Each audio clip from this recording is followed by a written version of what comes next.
Alhamdulillah wassalatu wassalam ala Rasulillah wa ala alihi wa sahbihi wa man wala wa ashhadu an la ilaha illallah wahdahu la syarika lah wa ashhadu anna Muhammadan abduhu wa rasuluhu sallallahu alaihi wa ala alihi wa sahbihi wa sallam wa ba'd. Hari ini adalah hari kedua dari kegiatan daurah kita kali ini. Kita akan memasuki pada tema kedua yang akan saya sampaikan dalam daurah kali ini, yaitu tema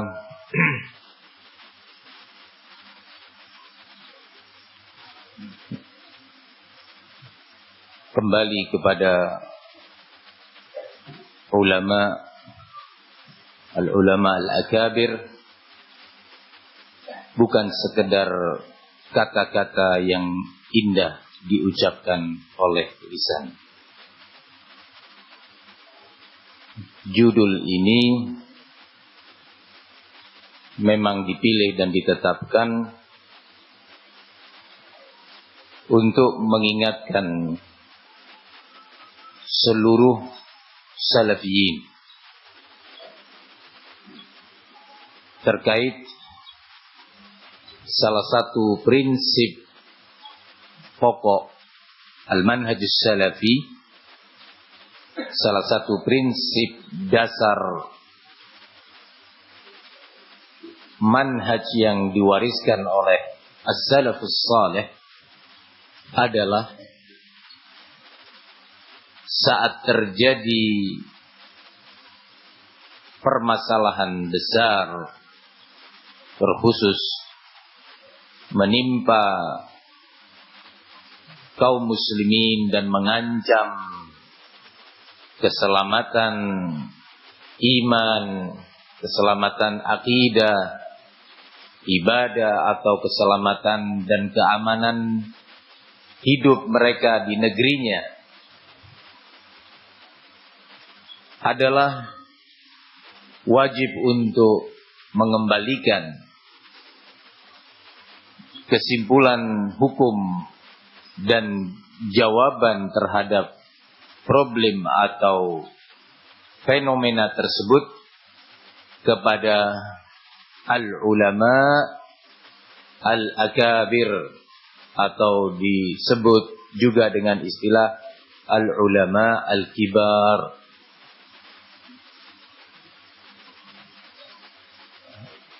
Para ulama kita sejak dulu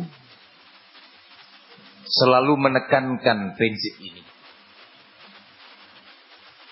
Prinsip yang sebenarnya secara dalil-dalil dan nusus, nas-nas Al-Quran dan Sunnah, perkara yang atau dalil-dalil yang bersifat muhkam, bukan dalil-dalil yang mutasyabihah. Dalil-dalil atau adillah yang bersifat muhkamah.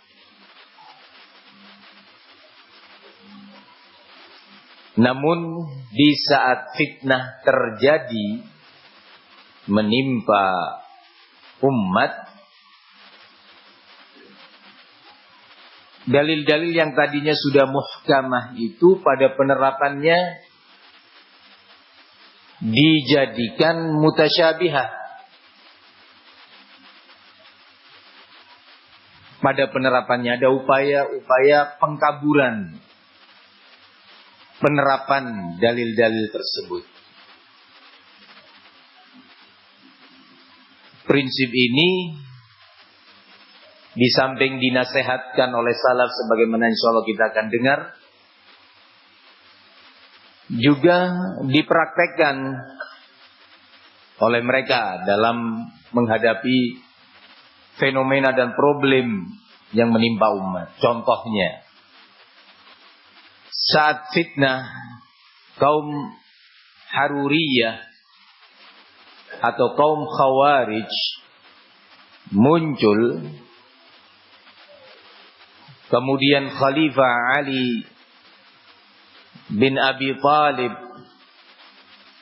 mengutus sahabat Ibnu Abbas untuk menasehati mereka dan menjawab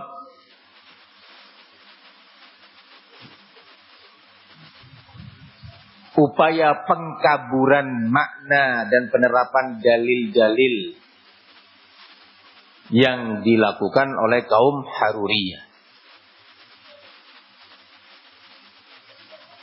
yang diutus oleh khalifah seorang yang memang dikenal kala itu bagian daripada al-ulama al-kibar dari kalangan sahabat yang masih hidup pada waktu itu, tergolong seorang alim yang bukan hanya mengetahui hukum-hukum fikih atau hukum-hukum akidah praktis, ya, keimanan begitu saja enggak, tetapi seorang alim yaitu sahabat Ibnu Abbas yang cepat, cermat, teliti di dalam menyikapi dan menyingkap upaya pengkaburan tadi, syubhat. Yang apabila datang syubhat mendadak, belum dipersiapkan sebelumnya. Beda kalau memang sudah siap-siap ini. Syubhatnya mereka adalah A, B, C, D. Dipersiapkan. Itu juga yang bisa melakukannya seorang yang berilmu tentunya. Tetapi salah satu kelebihan ulama al-akabir itu apabila datang syubhat mendadak, beliau-beliau itu bisa yastakhrij al-adillah wa ma'aniha wa tafasiraha untuk merobohkan syubhat itu tadi. Cepat menghadirkan dalil-dalil syar'i untuk menjawab secara rinci kesalahan-kesalahan mereka itu, syubhat tersebut. Ini mereka al-akabir. Makanya kalau kita baca, kita renungi, kita kaji dialog sahabat Ibnu Abbas dengan kaum Khawarij, akan kita dapati beragam ilmu di situ. Beragam ilmu. Bab-bab ilmu ditampilkan oleh sahabat Ibnu Abbas saat menghadapi kaum Haruriyah.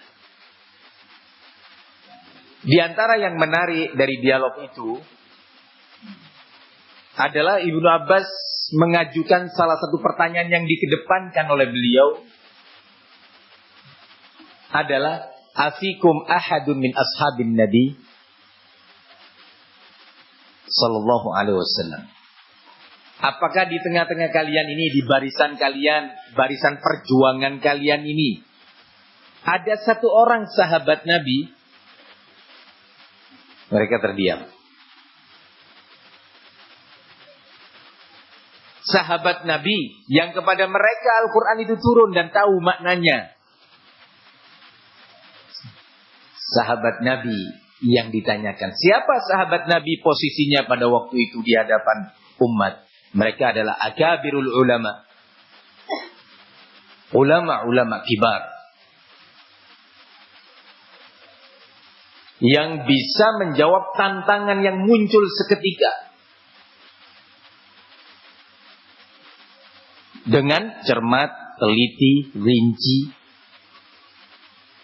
Disertai tentunya dengan, dan ini yang tidak boleh dan tidak bisa dilupakan, adab-adab, akhlak-akhlak yang mulia. Ini penting. Maka kaum Haruriyah tidak mampu menjawab pertanyaan yang besar ini dan pukulan telak bagi mereka. Ikhwani fid din, azani Allah wa iyyakum.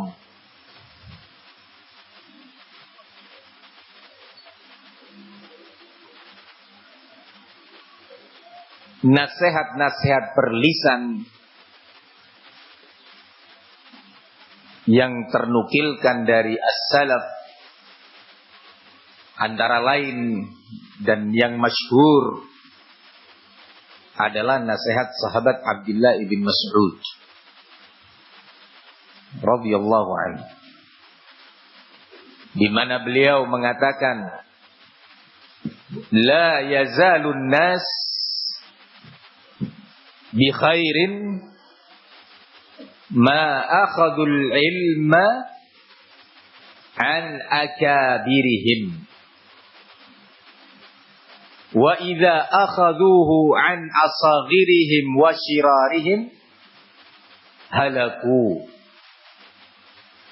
Sungguh umat ini akan senantiasa berada di atas kebaikan. Kebaikan akidahnya, terselamatkan dari syubhat-syubhat, kebaikan imannya, manhajnya, ibadahnya, akhlaknya, kehidupan sosial kemasyarakatannya, muamalahnya, keamanan negerinya, akan senantiasa berada di atas kebaikan selama mereka senantiasa selalu berprinsip apa? Mengambil ilmu atau fatwa,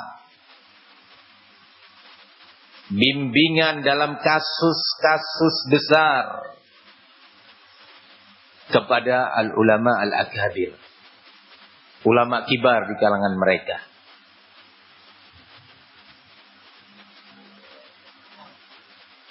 Dan apabila mereka sudah mulai mencari fatwa kepada al-asaghir, asaghir diterjemahkan dengan dua makna. Yang pertama adalah ahlul batil dari kalangan ahlul bidah dan yang lainnya, ahlul hizbiyat, atau asaghir orang-orang kecil dari sisi umurnya, masih muda, menunjukkan belum banyak pengalaman. Belum banyak pengalaman menghadapi permasalahan-permasalahan umat. Fitnah-fitnah yang menimpa umat dan syubhatnya pada masing-masing fitnah. Belum punya pengalaman yang cukup. Karenanya salah satu sifat al-ulama al-akabir yang disebutkan oleh Imam Al-Hasan Al-Basri, al-fitnatu idza ja'at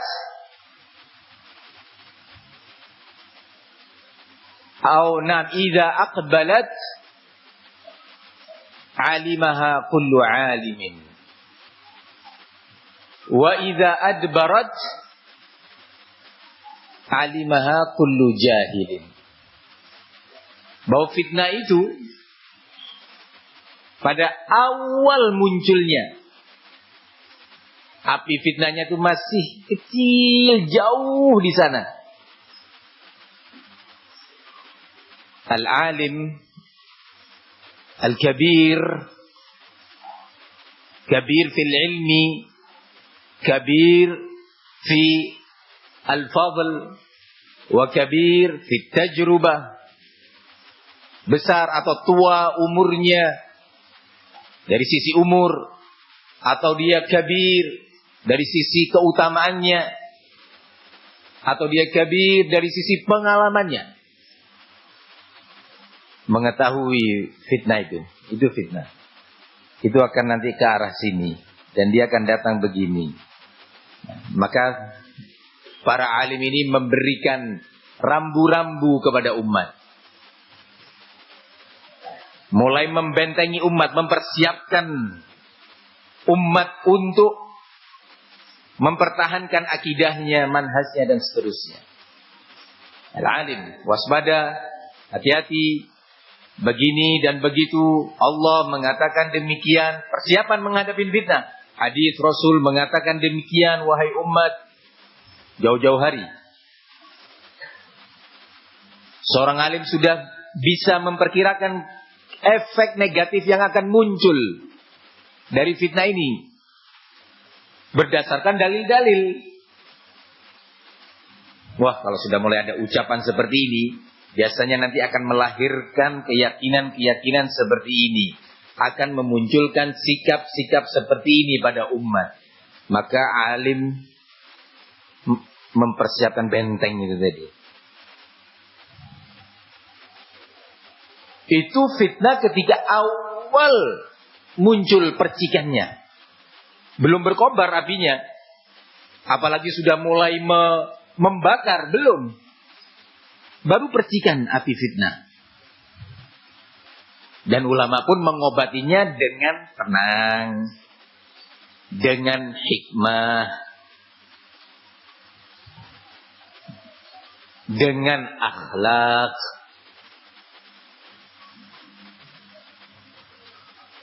Itu ulama al-akad. Sementara fitnah kalau sudah pergi, sudah lewat. Kalau sudah lewat berarti yang terbakar sudah banyak. Yang roboh juga sudah banyak. Yang hancur dan hangus sudah banyak. Baru di saat itu orang jahil tahu, oh iya fitnah. Loh kok baru sekarang kamu? Sudah hancur nih semua. Sudah pecah ini. Sudah saling bongkar aib nih. Banyak orang jadi sesat manhajnya tuh. Lihat. Si jahil baru tahu nih setelah lewat. Iya fitnah itu fitnah. Ketika awal diberitahu karena jahil. Oh nggak mungkin itu. Oh itu sih terlalu berlebihan. Loh. Ya akhi, ini bimbingan alim kabir. Untuk kita waspada, menghindar dari itu, menjauh dari itu. Hati-hati. Oh enggak, jahil. Baru sadar ketika dia melihat ke kanan, hangus orang ini. Itu hangus juga. Yang ini sudah enggak terlihat kecuali giginya. Hancur. Rumahnya itu terbakar. Dindingnya itu roboh. Warungnya itu juga hangus. Sudah dia melihat mayat-mayat bergelimpangan. Baru sadar. Iya, fitnah. Ini sejarah. Dari satu fitnah ke fitnah berikutnya.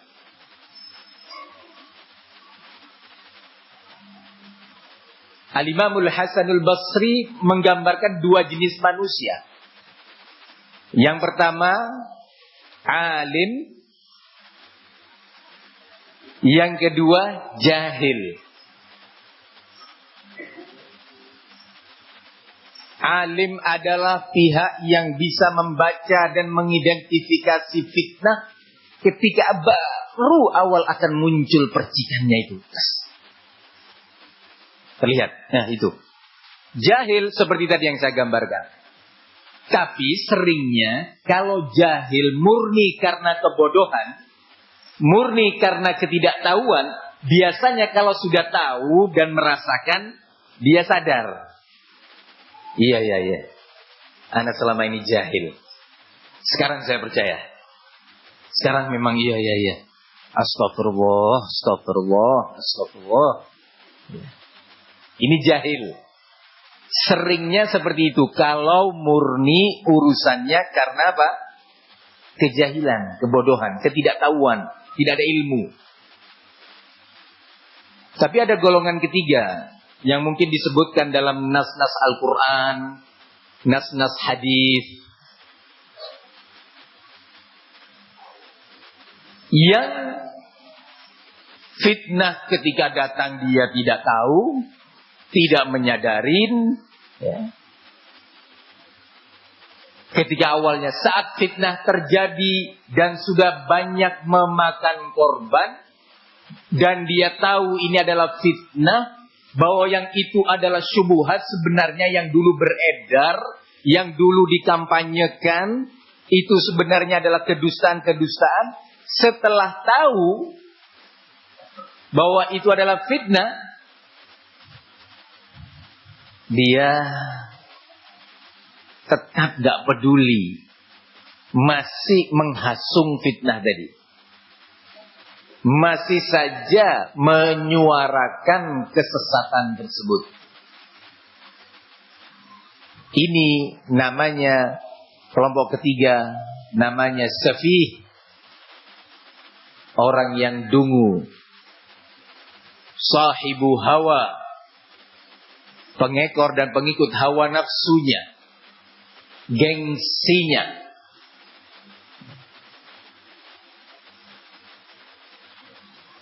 Nggak mau kemudian dirinya, apalagi orang lain tahu bahwa kamu selama ini jahil. Gengsi dia. Enggak. Akhirnya memaksakan diri memoles. Ya. Syubhat yang lama yang sudah terbantah dengan syubhat baru lagi. Antum lihat secara praktek. Al-Ikhwanul Muslimun dulu slogan mereka apa? Ijtama'na fi mattafaqna alaihi wa ya'dzuru ba'duna ba'dhan fi makhtalafna fihi. Kita bersatu, bergabung, satu organisasi, satu derap langkah perjuangan dalam perkara-perkara yang kita sepakat dalamnya. Satu kata tentangnya. Tidak ada beda pendapat di antara kita. Sementara dalam perkara-perkara yang kita berbeda pendapat, berselisih pandang, sudah. Kita saling memberi uzur, saling memaafkan, saling mentoleransi. Makanya, ikhwan muslimin siap bergabung dengan siapa saja, walaupun dengan Nasrani, walaupun dengan komunis, walaupun dengan ahlul bid'ah yang jelas-jelas penyimpangannya. Kenapa? Kaidah itu tadi yang dimasyhurkan oleh Al-Hasanul Banna. Akhirnya yang terjadi apa? Kerusakan. Bergabung dengan Syiah Rafidhah demi persatuan, memuji ulama-ulama Syiah, dipuji, diundang, disambut, dipeluk, buku-bukunya disanjung, buku-buku Syiah. Demi apa? Persatuan umat. Loh ya, itu Syiah. Sudahlah, kita toh sama-sama menyembah Allah. Jangan berselisih. Ya, tidak apa-apa lah. Mereka Syiah punya keyakinan, mereka juga punya dalil. Nggak usah dipermasalahkan. Ini syubhatnya ikhwanul muslimin dulu dan sudah usang. Dan sudah memakan korban. Banyak yang hangus-hangus itu tadi. Sudah banyak di berbagai negeri, di berbagai negara. Hangus akidah umat, hangus dakwah, hangus bahkan negara. Negara hancur gara-gara ikhwanul muslimin. Gara-gara kaidah itu tadi. Bukan saatnya kita membahas ini. Apakah kemudian orang-orang ikhwanul muslimin yang jahil berhenti sampai di sana dan menyadari bahwa ini kesalahan kita, kita harus berbenah. Selama ini kita tidak ada keseriusan membenahi akidah, tauhid, hancur kita. Tuh ingat peristiwa di negara sana, itu lihat di negara sana, ingat kasus ini, ingat kasus itu. Banyak contohnya. Tapi gengsi dan hawa nafsu. Mereka sudah tahu bahwa kaidah yang tadi saya sebutkan itu sudah terbantah oleh ulama. Maka muncul akidah berikutnya yang masyhur dengan istilah manhaj al-muwazanah. Manhaj al-muwazanah. Apa muwazanah maknanya? manhaj perimbangan adil sportif dalam bahasanya mereka. Jadi kalau mengkritisi seseorang, jangan hanya mengkritisi saja, sebutkan kebaikan-kebaikan dia. Demi kita adil sportif. Hal ini dimotori oleh Salman Al-Auda dan yang lainnya dari tokoh-tokoh sururiyah. Bangkit ulama kita, Al-Akabir, menyelamatkan umat dari syubhat ini. Enggak semuanya mau menerima nasihat ulama. Keluar syubhat-syubhat, tulisan-tulisan. Nanti kita akan bacakan insya Allah beberapa tulisan ulama kita yang menjelaskan tentang itu. Walaupun cuma baca judulnya aja. Karena kalau mau baca kitabnya ya daurah ini 15 hari. Nah. Barakallahu fikum. Ikhwani fid din azani Allah wa iyyakum. Terbantahlah syubhah al-muwazanah. Enggak kapok mereka. Muncul lagi fitnahnya Abul Hasan Al-Ma'ribi. Mengemas slogan Ikhwan Muslimin yang awal itu, yang sudah menghanguskan akidah, manhaj, dakwah, bahkan negara umat. Kemudian terbantah dengan yang berikutnya pun terbantah syubhat yang kedua. Buat syubhat baru, sama intinya. Casingnya itu berbeda. Beda casing aja. Tapi mesinnya, onderdilnya sama. Casingnya aja yang berubah. Iya kan? Tadinya nggak pakai casing, sekarang pakai casing. Tadinya cuma gini. Iya. Ini casing. Tutup. Ada yang bilang, ini bis-bisan ini, bis. Bukan ya akhi, ini tisu. Ah, ini kok tisu? Bis ini. Yang satu bukan, ini kue lapis. Ah, kue lapis gimana sih? Ini tisu. Nggak percaya, buka. Sudah ketahuan kalau yang seperti ini orang paham ini adalah tisu isinya. Dirubah lagi nanti. Dibuat kayak bantal. Orang yang pintar, orang yang berilmu dan mengambil pelajaran dari peristiwa-peristiwa berikutnya, dia tahu. Oh, ini tisu. Enggak, tisu. Mirip. Abul Hasan mengeluarkan prinsipnya yang dia beri nama atau dia istilahkan dengan redaksi nuridu manhajan wasi'an faffada yasa'ul ummata kullaha. Mau menyerang Syekh Muqbil dan Syekh Rabi. Di zaman Syekh Muqbil dia nggak berani. Syekh meninggal, wafat. Dia mulai memunculkan, dia nggak sadar bahwa di situ ada mujahid besar berikutnya, yaitu Rabi' bin Hadi Al-Madkhali. Nah, mulai Abul Hasan menerapkan kaidah Ikhwanul Muslimin yang sudah dirubah apanya? Casingnya. Nah, apalagi Abul Hasan pandai memang, luar biasa. Cerdas, jenius. Nah, banyak yang terkagum-kagum. Sampai dari orang Indonesia pun yang dulu berangkat ke Yaman di masa Syekh Muqbil masih hidup, itu lebih milih untuk berangkat ke pondoknya Abul Hasan. Nggak mau ke Damas, ke tempat Syekh Muqbil. Karena ada itu tadi. Merasa di situ mereka akan bisa mendapatkan apa yang dia inginkan. Abul Hasan memunculkan syubhat ini. Bangkit ulama kita terkhusus Syekhuna Al-Allamah Rabi' bin Hadi Al-Madkhali. Membongkar, mempreteli syubhat-syubhat Abul Hasan setelah didahului dengan upaya-upaya nasihat. Telepon, kirim surat, atau ketika datang ke Mekah didudukan, diarahkan sekali, 2, 3 kali, tetap aja milih untuk lebih terbongkar syubhatnya. Maka berbentuklah karya-karya beliau. Sekian karya. Karena syubhatnya pun dikemas dengan kemasan macam-macam. Kemasannya itu. Ya. Maka Syekh bantah yang kemasan ini. dalam satu kitab. Kemasan yang ini dalam satu kitab lagi. Kemasan ini satu kitab. Supaya umat tahu hakikat ini semua. Ikhwani fid din, azzani Allah wa iyyakum.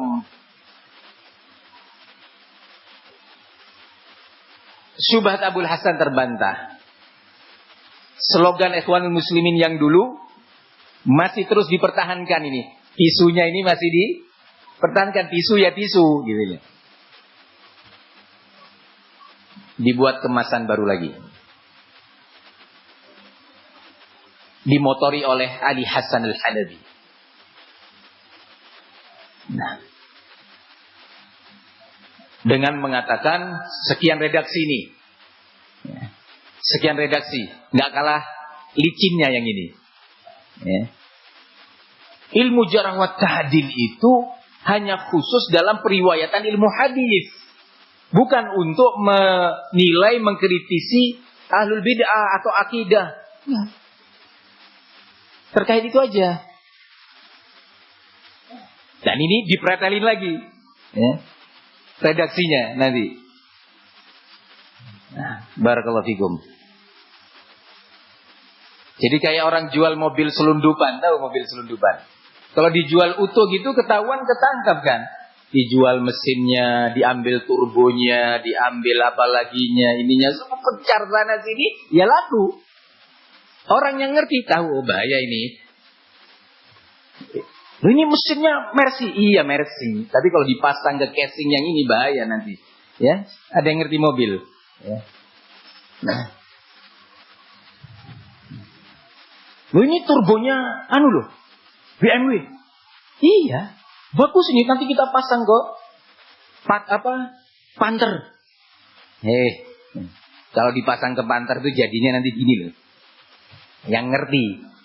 Yang nggak ngerti, wah kamu ini sok. Loh kok sok? Ini loh caranya gini. Oh sudahlah kamu. Nggak sabaran berdiskusi ilmiah. Nah, Syekh Naradi pretelin satu-satu tuh. Terus nih bahayanya, nih syubhatnya, nih dalilnya, nih akibatnya, nih negatifnya. Al-Halabi. Jadi dari waktu ke waktu mereka nggak bosan. Jangan dikira bahwa kaum muslimin tetap sejak dulu hanya memakai istama'na ala mattafaqna alaih wa ya'dzuru ba'duna ba'dhan bima ikhtalafna fihi. Ini lagu lama. Barakallahu fikum. Ikhwani fid din, azzani Allah wa iyyakum.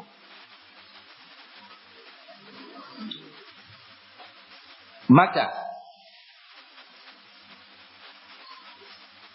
al-ulama al-akabir adalah orang-orang yang disebutkan atau disifati oleh Rasul sallallahu alaihi wasallam. Perhatikan ini sifat-sifat ulama al-akabir.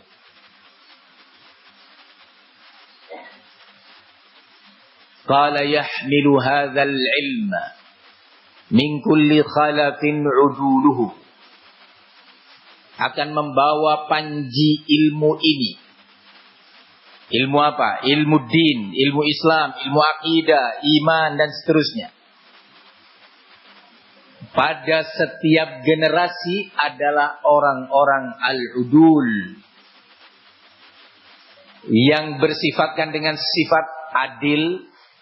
Kenapa adil? Karena berilmu. Kenapa berilmu? Karena dia bertakwa. Adil, amanah, jujur.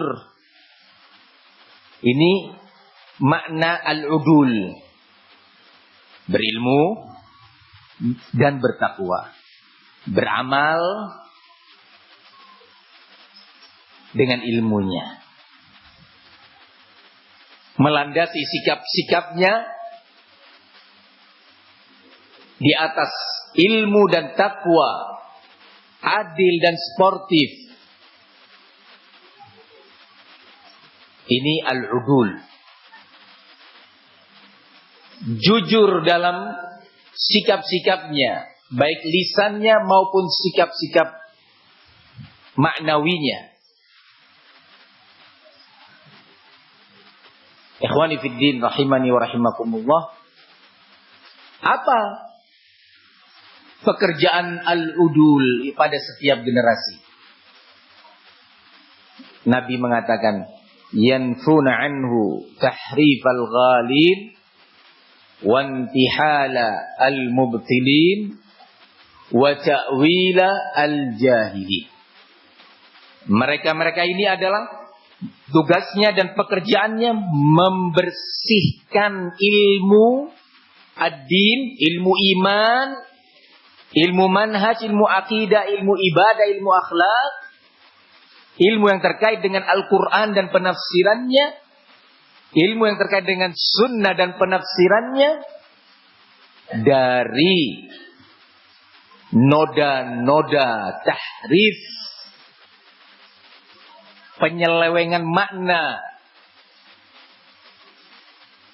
yang sengaja dilakukan oleh ahlul batil dari kalangan orang-orang yang ekstrim kanan maupun kiri. Itu tugasnya. Sehingga dia selalu mengikuti sang udul ini tadi, ulama al-udul ini, di setiap generasi. Nah, ikhwani fid din azani Allah wa iyyakum, generasi Al-Imam Ahmad, tampil beberapa ulama di kalangan itu, dan yang tertingginya adalah Imam Ahmad rahimahullah, Imamus Sunnah. Para udul tersebut membantahi kaum Qadariyah, kaum Mu'tazilah, kaum Jahmiyah dengan syubhat-syubhatnya dan resiko yang dihadapi mereka para ulama al-udul. Begitu juga generasi Al-Imam Al-Bukhari dan yang bersamanya dari kalangan udul pada waktu itu. Generasi berikutnya dan berikutnya pada masa Imam Al-Barbahari, Al-Imam Al-Ajurri. Mereka semua berjuang membersihkan ilmu agama ini dari penodaan, tahrif, dari ahlu tahrif. Nah, ikhwani fid din rahimani wa rahimakumullah. Terus sampai masa Syekhul Islam Ibn Taimiyah. Nah, murid-muridnya Ibnul Qayyim dan yang lainnya. Sampai masa Syekhul Islam Muhammad bin Abdul Wahhab. Di masa itu pula hidup Asy-Syaukani, As-San'ani. Di samping mengajarkan dan menulis karya-karya fikih dan akidah murni, mereka juga menulis bantahan-bantahan. Sampai muncul Aimatud Da'wah di masa Al-Imam Abdurrahman ibn Hasan, ibn Muhammad bin Abdul Wahhab, dan para masyaikh yang lainnya, ulama turun-temurun. Al-udul. Di setiap generasi ini muncul fenomena, muncul masalah-masalah kontemporer pada zamannya. Fitnah-fitnah, kedustaan-kedustaan. Ulama itu menulis surat menyurat, karya-karya, dan tersimpan sampai sekarang. Sampai di masa kita hidup ini pun bertahap masa ini tadi. Mungkin di antara antum baru ada yang mengenal manhaj salafi 15 tahun yang lalu. Dia tidak tahu apa yang terjadi, fitnah 16, 17, 20, 25 tahun yang lalu yang terjadi. Ada di antara antum yang baru mengenal manhaj ini 5 tahun yang lalu. Dia tidak tahu kasus demi kasus, fitnah demi fitnah yang terjadi dan apa saja bimbingan-bimbingan ulama tentangnya. Maka penting kita mengambil pelajaran dan bimbingan para ulama yang mengikuti perkembangan demi perkembangan umat tadi. Ikhwani fid din rahimani wa rahimakumullah. Karenanya Ar-Rasul alaihi salatu wassalam mengatakan, al-barakatu ma'a akabirikum. barokah ilmu, barokah fatwa, barokah bimbingan dan jawaban-jawaban terhadap fenomena umat, peristiwa yang menimpa umat, Allah letakkan bersama ulama-ulama kibar di antara atau di tengah-tengah kalian. Ya. Mau cari jawaban tentang problem yang terjadi ini di zaman kita. Kita lihat siapa al-kibar. Cepat kembali ke sana. Cepat bertanya kepada mereka. Cepat meminta bimbingan kepada mereka. Jangan mendahului mereka. Dan sebaliknya, jangan terlambat ketika mereka telah berfatwa, kita berlambat-lambat, bersantai-santai. Akhirnya api fitnah pun mengejar kita dan kita terbakar juga. Ikhwani fiddin, a'azzani Allah wa iyyakum.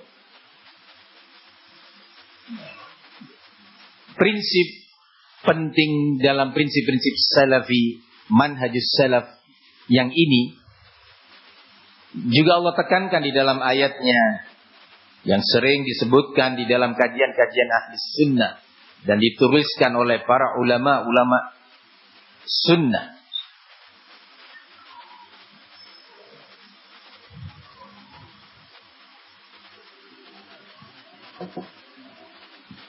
Adalah qauluhu jalla wa ala wa idza ja'ahum amrun minal amni awil khawf adza'u bih walau radduhu ila rasul wa ila ulil amri minhum la'alimahu alladhina yastanbitunahu minhum walaula fadlullahi 'alaikum wa rahmatuhu lattaba'tumus syaitana illa qalila. Pada ayat ini konteksnya Allah memberi peringatan kepada orang-orang yang apabila terjadi kasus, terjadi peristiwa, terjadi syubhat, terjadi fitnah, terburu-buru mengambil sikap, menyebarkan, memberitakan, mempublis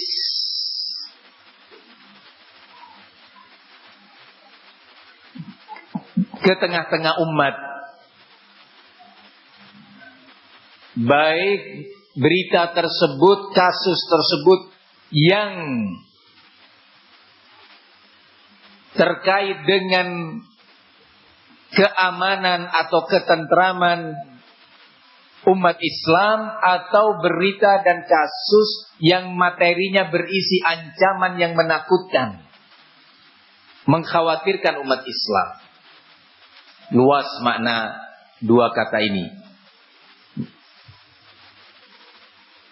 Minal amni awil khawf. Adza'u bih. Mereka segera terburu-buru menyebarkannya. Walau radduhu ila rasul. Kalau seandainya mereka mau mengembalikan perkara tersebut kepada Rasul dengan bertanya, menyampaikan kasusnya seperti ini, seperti ini, seperti ini, apa jawabannya?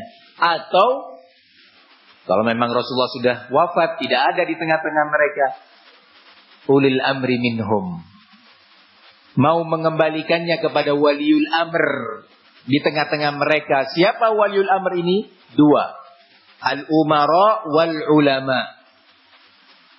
Al-umara yaitu pemerintah, atau yang kedua siapa? Al-ulama. Apa yang akan terjadi kalau umat tidak terburu-buru mengambil sikap menyebarkan berita atau kasus-kasus itu di tengah halayak ramai dan segera bertanya kepada waliul amr, baik bermakna pemerintah, as-sultan, ataukah berarti al-ulama? Apa yang muncul efeknya? Efeknya positif, maslahah besar yang akan muncul. Apa? La'alimahul ladzina yastanbitunahu minhum. Pasti orang-orang ahlul istinbat, orang-orang yang bisa mengambil kesimpulan hukum dari dalil-dalil Al-Quran maupun Sunnah terkait kasus yang terjadi, akan mampu menentukan kesimpulan-kesimpulan hukum dan jawaban. Ini efek positif yang akan muncul kalau umat segera mengembalikan jawabannya kepada waliul amr, as-sultan atau al-ulama, pemerintah atau para ahlul ilm. Sehingga jangan lupa, prinsip ini penting. Berapa banyak umat termakan fitnah disebabkan munculnya sekelompok orang atau komunitas yang selalu terburu-buru, tidak dengan penuh tawadhu dan rendah hati bertanya kepada ulama.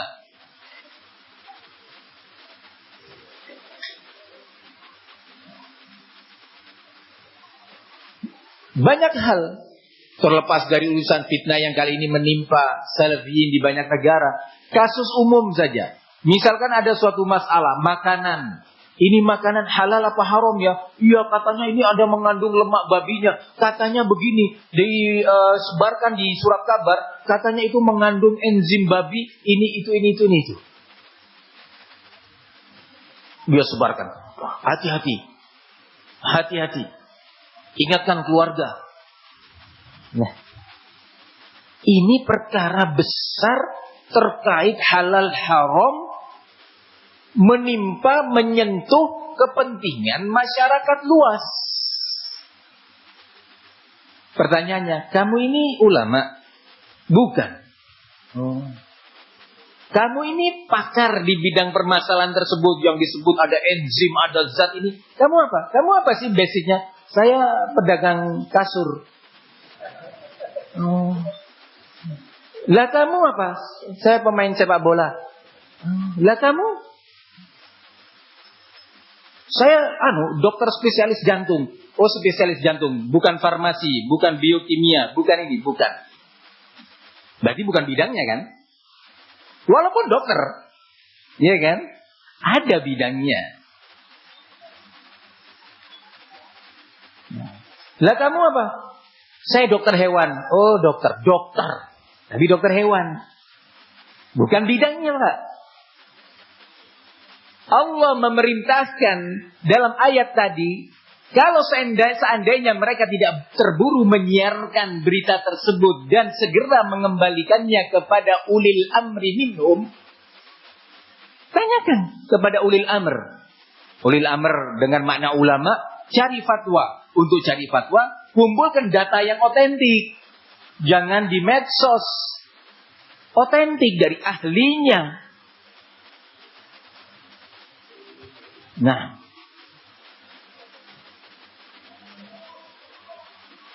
dan atau dikembalikan kepada waliul amr dalam makna pemerintah yang berwenang dalam masalah ini. Demikian seharusnya. Hati-hati dalam banyak kasus.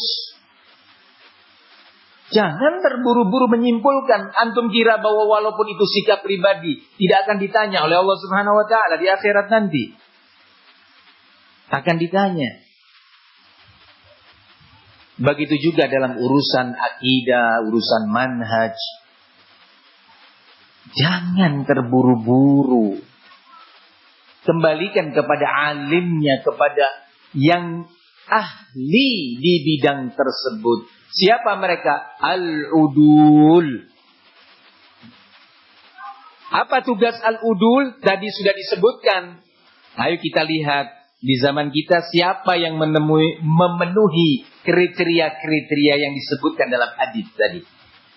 Yahmilu hadzal ilma min kulli khalafin uduluhu yanfuna anhu tahrifal ghalin wantihal al-mubtilin wa ta'wil al-jahilin.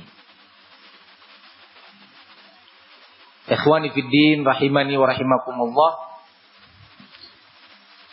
Disebutkan oleh Syekhul Islam Ibn Taimiyah rahimahullah dalam Majmu'ul Fatawa, kriteria orang yang boleh diminta fatwa darinya, kriteria seorang alim yang kepadanya fatwa diminta. Siapa sih? Disebutkan beberapa sifat. Di antara sifat tersebut adalah sifat adil. Adil itu gak mungkin muncul kalau gak ta'ani. Gak ta'ani itu gak tenang, cenderung terburu-buru. Sulit untuk adil kalau terburu-buru. Kedua, tidak berilmu dia secara lengkap. Ilmu yang memenuhi syarat. Bagaimana dia bisa beradil kalau dia tidak memiliki ilmu yang cukup? Saya permisalkan dengan permisalan-permisalan urusan dunia. Nabi beberapa kali memberi permisalan dan perumpamaan urusan dunia kepada sahabatnya demi membantu mereka memahami dalil-dalil syar'i. Banyak itu contoh-contoh. Nah, ikhwani fid din azanillahu iyyakum, misalnya tadi saya permisalkan dokter spesialis anak. Berilmu nggak dia? Hah? Dia berilmu lah, wong spesialis. Spesialis. Belajar dia sekolah. Berarti keumumannya kalau dia sudah bisa masuk fakultas kedokteran, waktu sekolah SMA-nya memang dia orang yang rankingnya tinggi. Prestasinya tinggi. Masuk ke fakultas kedokteran. Kedokteran umum. Lanjut. Ambil spesialis. Berarti memang berilmu dia. Spesialis apa? Anak. Ada pasien umur 47 tahun. Batuk-batuk dan megang dadanya. Kira-kira sakit apa itu? Hah? Kalau nggak baru-baru ya jantung kan gitu. Cari dokter. Tertulis spesialis anak. SPA. Loh Pak, kok kesana? Loh, saya ini mau ke dokter. Loh Pak, bukan alamatnya. Keliru. Bapak umur berapa? Kelihatan dong bapak-bapak kok. Iya, ini buat anak-anak. Oh ini dokter. Iya. Tapi dia nggak bisa menjawab problemnya bapak. Jangan maksa. Mungkin kalau masuk ke dalam bapak akan ditolak. Maaf Pak, ini hanya anak-anak umur misalkan 12 tahun ke bawah. Bapak anak-anak umur berapa? 47 tahun. Oh maaf, tempatnya bukan di sini. Sakit apa Pak? Saya mengeluh di bagian jantung. Oh ke spesialis jantung Pak. Nggak bisa sembarangan. Nah, barakallahu fikum. Itu dalam urusan dunia. Dalam urusan agama pun demikian, barakallahu fikum.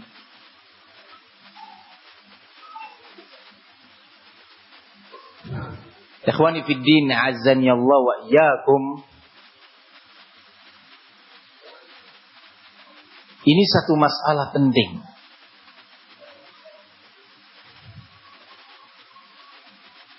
Ilmu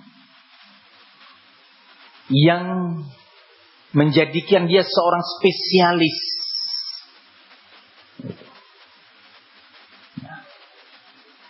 Dan ini dicontohkan oleh ulama sejak masa muhadditsin dulu.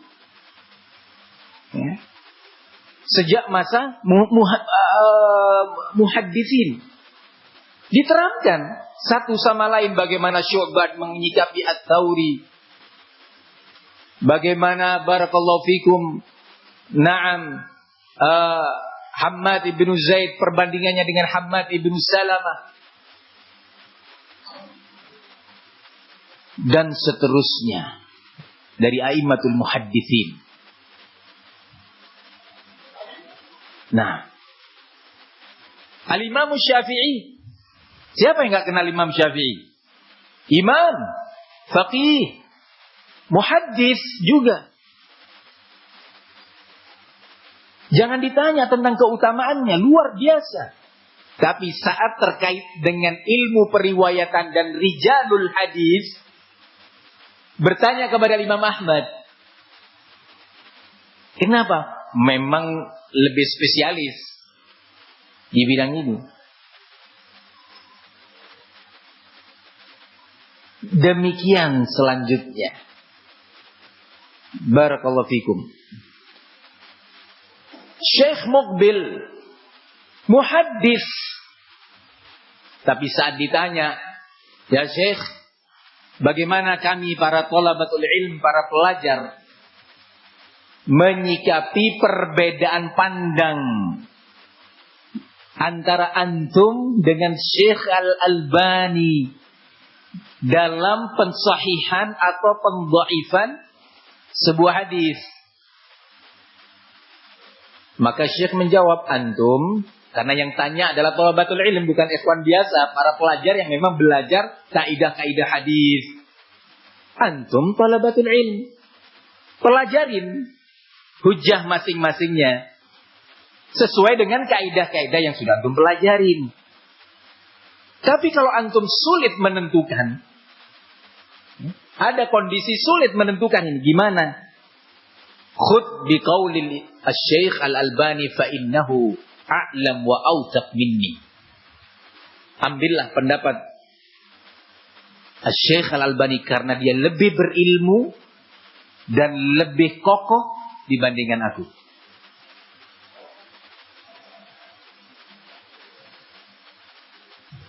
Ikhwani fid din, azzani Allah wa iyyakum. Memang ada dokter-dokter spesialis. Nah, di masa-masa fitan ini sangat penting. Sampai Syekhna Muqbil mengatakan, idza qala Rabi' an fulan innahu hizbi fakhudh bi qawlihi. Kalau Syekh Rabi' sudah menyatakan fulan hizbi, sudah ambil keputusan dia itu. Ada orang mengatakan, wah kalau gitu taklid. Bukan taklid. Karena Syekh Muqbil, orang yang berilmu di bidang ini, jarah wa ta'dil, bersama itu mengakui keunggulan Al-Allamah Rabi' bin Hadi Al-Madkhali. Sampai mengatakan seperti itu. Sampai-sampai Al-Imamul Albani memberi julukan yang sudah sering disebutkan tentang Doktor Al-Allamah Rabi' bin Hadi Al-Madkhali. Qala huwa hamilu rayatil jarhi wa ta'dil bihaqqin fi hadzal asr. Dialah pembawa panji ilmu jarh wa ta'dil dengan benar di masa ini. Syekh Al-Albani bicara ini bukan basa-basi. Enggak. Setelah meneliti karya-karyanya. Karena kan ada pihak-pihak yang enggak setuju terhadap tulisan-tulisan Syekh Rabi' karena menyentuh tokoh-tokoh yang selama ini mereka puji-puji atau tokoh-tokoh yang buku-buku mereka sering dijadikan literatur. Dalam disertasi dan karya-karyanya, Syekh Rabi' bongkar itu. Ada pihak-pihak yang enggak setuju membuat syubhat. Karya-karya syubhat membantah Syekh Rabi'. Syekh pun tidak berhenti sampai sana. Terus yang membantah ini diajak dialog. Ditulis karya-karya. Syekh Al-Albani meneliti. Karena ada yang mengeluh. Ya Rabi' bin Hadi gini, ya Syekh gini, begini. Dipelajarin. Nah, ana kata Syekh Al-Albani sudah mempelajari karya-karya Dr. Rabi' bin Hadi. Dan semua pihak yang membantah dia nggak benar. Al-haq ma'a Rabi'.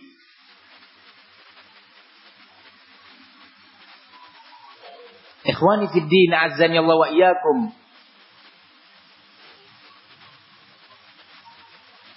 Ini perkara yang sangat penting.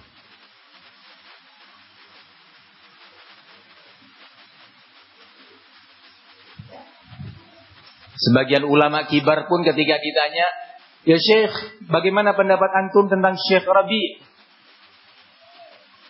Masyayikh kibar ini menjawab, pertanyaannya salah tempat. Semestinya antum tanya kepada Syekh Rabi tentang ana.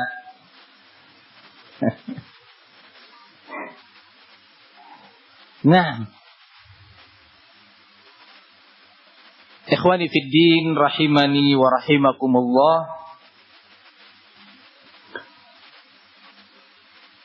Namun tidak sedikit dari thalabatul ilm yang sebenarnya tahu prinsip-prinsip ini.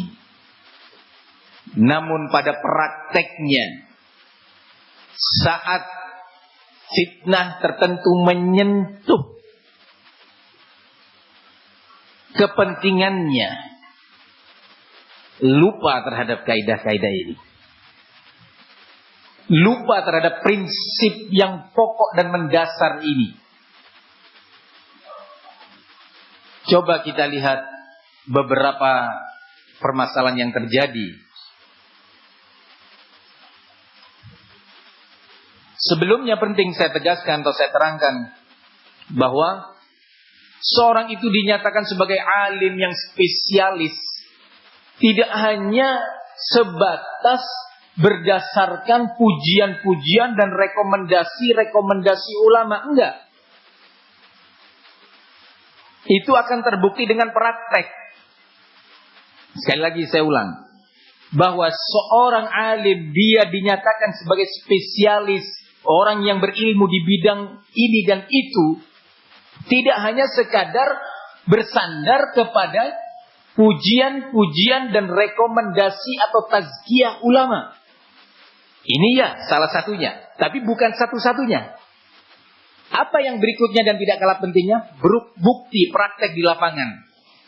Apakah memang benar dia telah memenuhi sifat dan kriteria yang disebutkan oleh Nabi? Yahmilu hadzal ilma min kulli khalafin uduluhu. Apa tugasnya?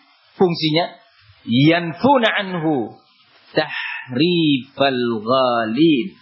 Menafikan, membersihkan dari ilmu din ini segala noda-noda yang diletakkan oleh para tukang tahrif.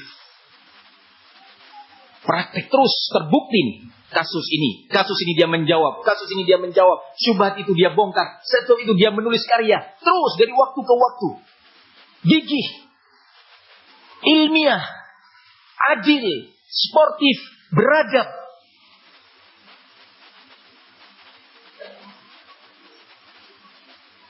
Nah, saya katakan tadi tidak hanya sebatas tazkiyah, pujian ulama, tapi praktek. Kenapa saya tegaskan ini? Bahwa tidak hanya berdasarkan pujian-pujian ulama. Karena sekarang atau di hampir setiap fitnah, para pengikut tokoh yang dibela-bela itu akan memunculkan tazkiyah-tazkiyah ulama untuk tokoh yang dia bela mati-matian ini.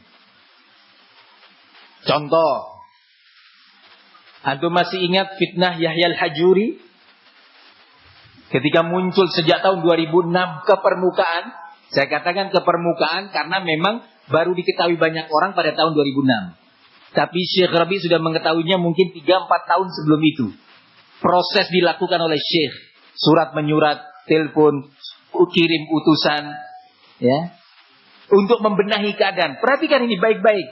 Akhlak dari seorang alim kabir. Tidak asal tahu kesalahan orang, langsung main tahzir. Enggak.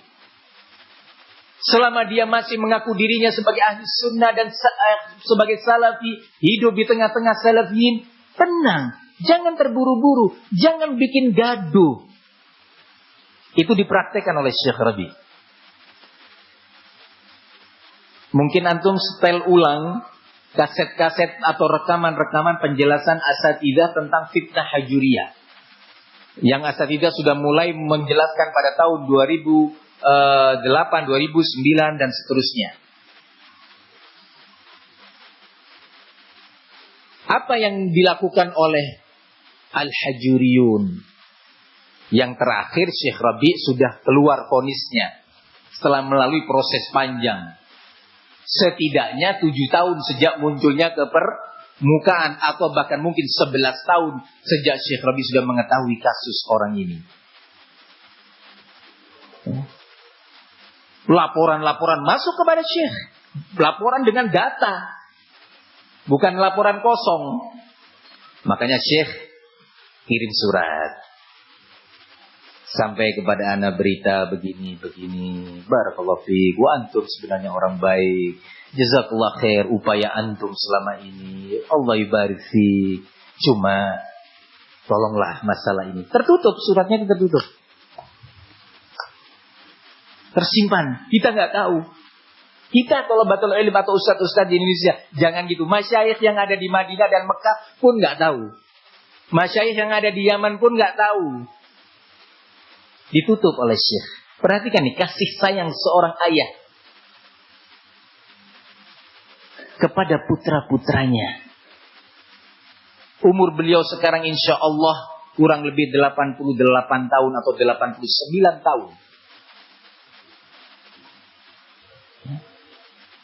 Barakallahu fikum. Ikhwani fid din rahimani wa rahimakumullah. Maka muncul dari Al-Hajuriyin tulisan, artikel-artikel, pujian-pujian ulama untuk Syekhuna An-Nasihul Amin, sang pemberi penasihat yang jujur julukannya. Imamus Tsaqalain, imamnya jin dan manusia. Tsaqalain itu jin manusia, ini betul-betul di nah, Syekhuna ya.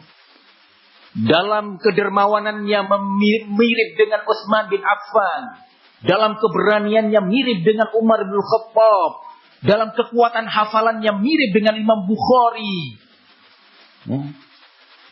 Kemampuan fikihnya mirip dengan Imam Syafi'i. Wah, syair-syair, tulisan-tulisan, ditampilkan artikel demi artikel. Masyayikh kita ulama dengan tenang menyikapi itu. Nih. Kebatilannya.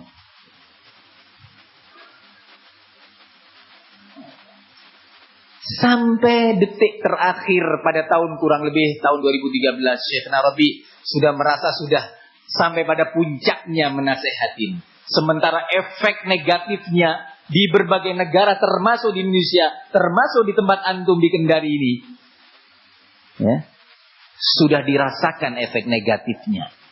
Maka Syekh Rabi mengeluarkan hukumnya. Yahya al-Hajuri Haddadi, Yahya al-Hajuri mufsid, mubtadi'. Selesai. Langsung Syekh keluarkan bukunya. Ternyata Syekh dalam sekian waktu sudah menulis. Ya, kesesatan Yahya al-Hajuri itu sudah ditulis dalam beberapa jilid buku. Menulis segini aja butuh waktu setahun mungkin kita. Ya kalau cerpen dan novel, ya 1 minggu selesai. Ini bukan cerpen, ini butuh data, menyikapinya, dalilnya bagaimana, dan seterusnya. Ya.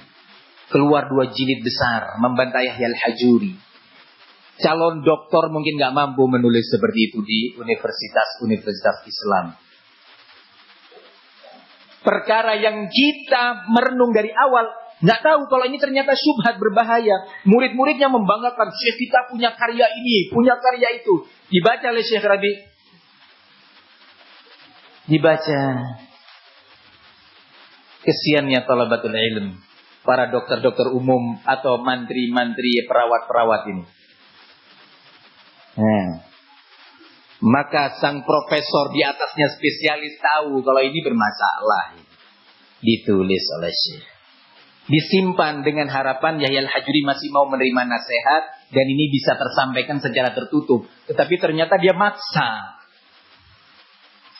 Pada awal fitnah, wah luar biasa. Yahya al-Hajuri dan murid-muridnya. Syekh Narabi waliduna hamilul jarhi wa ta'dil.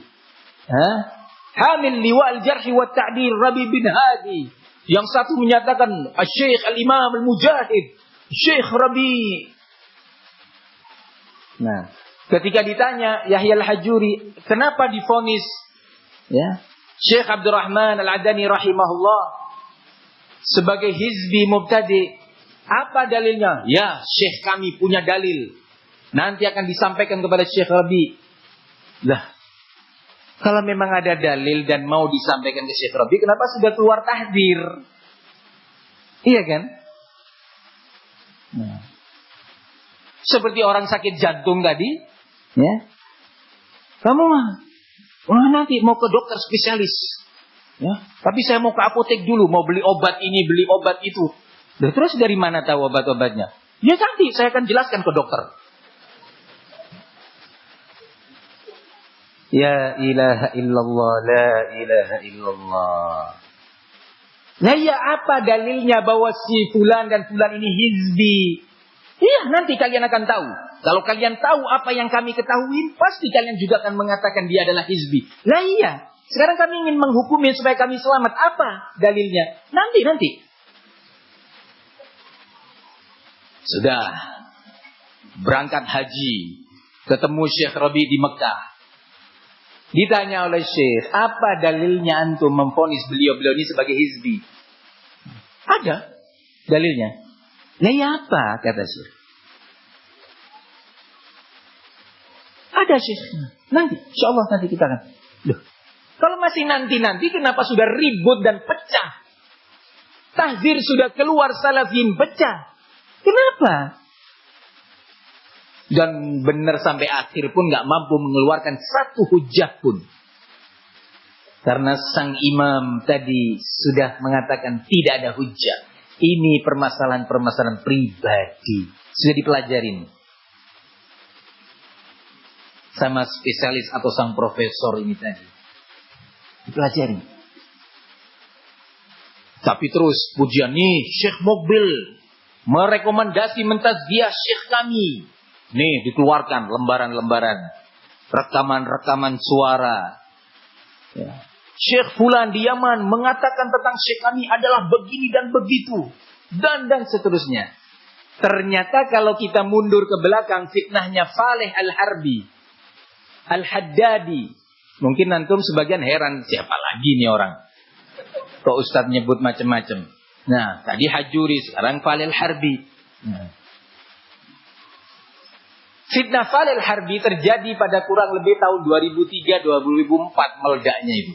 Jadi sudah kurang lebih 15 atau 14 tahun yang lalu. Sebagian antum di mana saya nggak tahu waktu itu.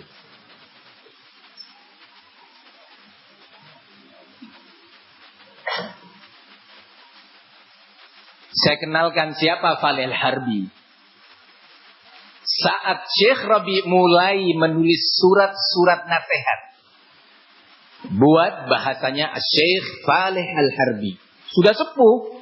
Nggak tahu sekarang persis umurnya, mungkin sekitar 77 ataukah 80 atau 75. Yang jelas sudah sepuh. Bukan 50-an umurnya. Sudah 70-an ke atas. Syekh Faleh Al-Harbi. Saat Syekh Rabi sudah mulai memberi nasihat-nasihat, ya, diketahui oleh pengikut dan muta'assibin Faleh Al-Harbi, maka buru-buru mereka menampilkan Syekh kami, Syekhuna Al-Allam Al-Faqih Faleh Al-Harbi telah dipuji oleh Syekh bin Baz. Nih rekomendasinya, suratnya. Telah dipuji oleh Syekh Ahmad bin Yahya Najmi, dipuji oleh Syekh Rabi, dipuji oleh Syekh Muhammad Aman Al-Jami, dipuji. Surat-surat tazkiyah. Kira-kira bermanfaat nggak itu untuk menjadikan sebuah batil menjadi hak? Atau memposisikan al-haq, merubah al-haq menjadi batil? Ya nggak bisa. Yang batil tetap batil, yang hak tetap hak, yang syubhat tetap syubhat, nggak mungkin jadi muhkamah. Yang muhkamah nggak mungkin dan tidak boleh jadi syubhat. Ya. Tazkiyah ulama, berarti kalian. Dulu beberapa thalabatul ilm dan masyayikh yang disilakan masyayikh kecil itu dituduh, ini telah mencela ulama. Luhumul ulama masmuma. Daging para ulama itu beracun, barang siapa yang memakannya maka dia akan mati. Maksudnya apa?